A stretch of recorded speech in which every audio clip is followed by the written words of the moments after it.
জুলাই গণ অভ্যুত্থান এবং তার পরবর্তী সময়ে যেই পরিবেশ এবং যেই বাংলাদেশ আমরা প্রত্যাশা করেছিলাম, আমরা সেই দিকে আগাচ্ছি না। এটা আমাদের জন্য দুর্ভাগ্যজনক। এবং আরো দুর্ভাগ্যজনক যে যারা এই ঘটনাটা সেই রাতে ঘটিয়েছে বা যারা প্রথম আলো, ডেইলি স্টার সহ সাংস্কৃতিক প্রতিষ্ঠানগুলোর উপর হামলা করেছে, তারা জুলাই গণ অভ্যুত্থানের স্লোগানগুলোকেই ব্যবহার করেছে, শরীফ ওসমান হাদির মৃত্যুকেই ব্যবহার করেছে এবং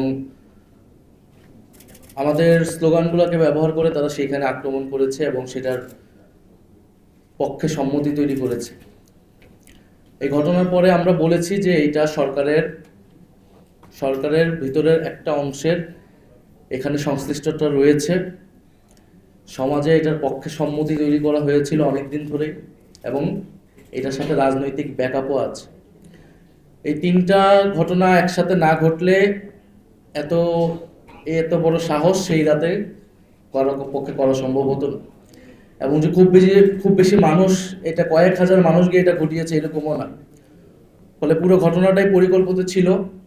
শরীফ ওসমান হাদি, তার একটা অ্যাক্সিডেন্ট হতে পারে এবং হওয়ার পরে কি কি ঘটনা ঘটানো হবে বাংলাদেশে, এটার একটা চক্রান্ত পরিকল্পনা আগে থেকেই তৈরি হয়েছে।